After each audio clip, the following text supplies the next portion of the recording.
Hi, this is Justin, your host at Reclaiming Christendom. You see that in the sky?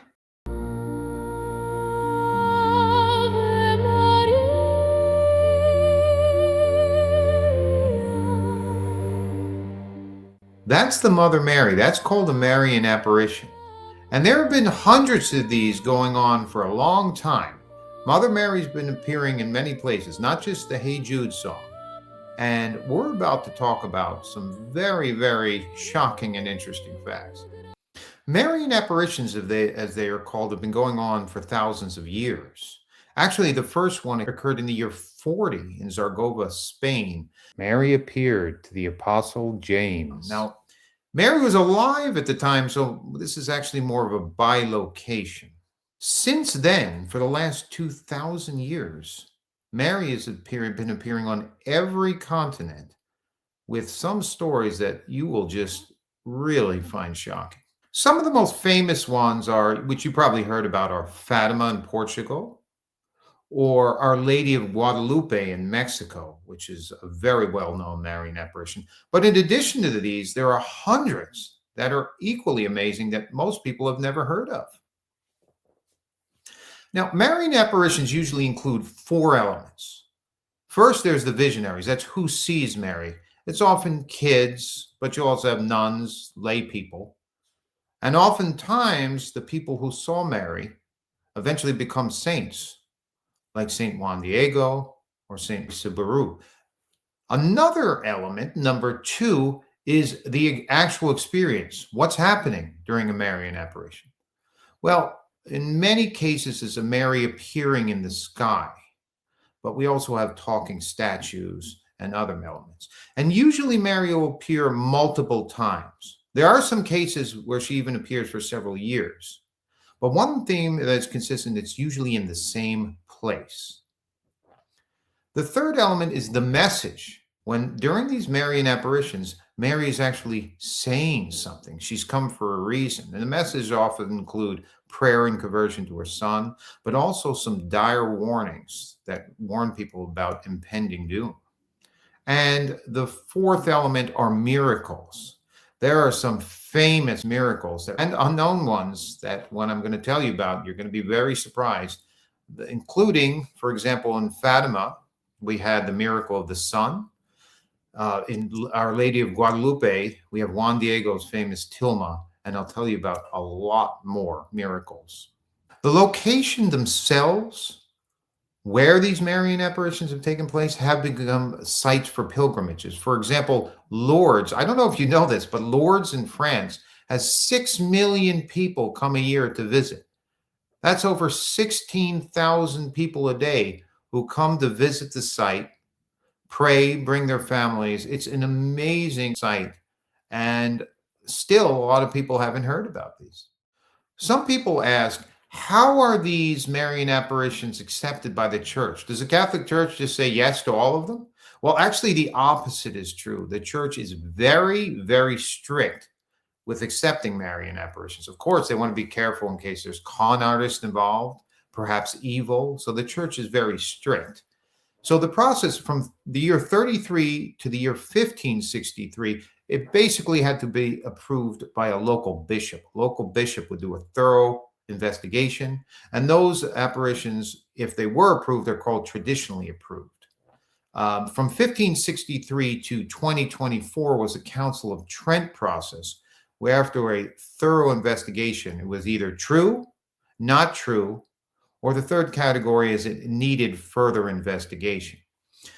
And the new category from 2024 to the present is involves the Vatican a little bit more, and it speeds up the process. It divides them into 6 categories, from nihil obstat, which means nothing stands in the way, the bishop can promote it, all the way down to it's not true.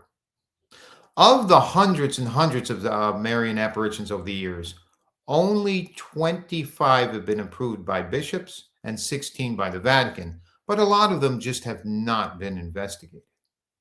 Some people ask, do Catholics have to believe in these apparitions? Does the church require it? And the answer is simple, no. That's because there's a difference between public revelation and private revelation. Public revelation is anything from the time of Jesus and the apostles up to the writing of the scriptures. This the church requires its members to believe in. Private revelation is anything else, and that's not required. Although Catholics do take, and other Christians do take these Marian apparition and the messages very, very seriously. Ultimately, as you see, Jesus seems to choose his mother Mary to appear. It's not Jesus appearing all over the world. Of course, there's been cases of this. But if you notice, these hundreds of apparitions are his mother Mary. She's chosen as the one, as the earthly messenger of heaven, to give us these messages and to encourage us. So people ask, well, what are these messages about? What is she coming to tell us? And if you look at the messages, the first one's usually about prayer. Many of them are about prayer and conversion to her son. She wants us to pray and go to heaven. She also often gives messages about building a shrine to her so people can come. The third type of messages is Mary appears during pivotal times in history and to give important messages. I'm not talking about to tell you there's a sale at Dunkin' Donuts. But Mary will appear, for example, in Lourdes in 1917. Her messages were warnings about World War II and the problems with Russia. And when she appeared in Kibeho in Rwanda in 1989, her warnings were about the upcoming horrific genocide. Ultimately, Mary seems to be appearing because she wants to help us. She appears in our earthly lives. She ultimately wants us to go to heaven. That's the bottom line, and that's why Mary's appearing all over the world. There are plenty of fascinating cases to talk about. Some of them, I promise you, you will not believe. For example, we're going to discuss a case in Egypt where Mary appeared above a church for a long period of time, and the president of Egypt heard about it. So he came personally to see it and saw Mary above the church and was so shocked he ordered the police to unplug the entire power grid around the church because he believed, well, maybe somebody's projecting Mary there.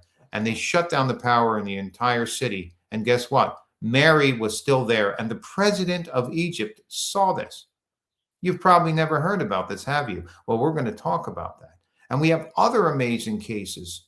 For a case in France where a local farmer saw Mary. And he then levitated and passed across a field in front of all the villagers. And a famous Marian apparition in France as well during the Franco-Prussian War, where the Prussian general, while invading France, suddenly saw Mary appear above the fields.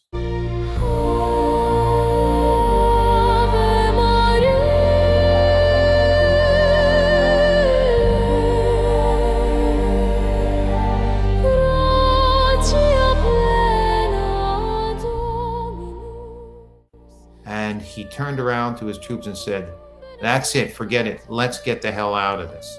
And the Franco-Prussian War ended a few weeks later. So get ready to hear about some amazing, amazing apparitions. In the next episodes, we'll talk about some of these. So don't forget to like and subscribe. We look forward to telling you about these great cases. Thank you, and God bless.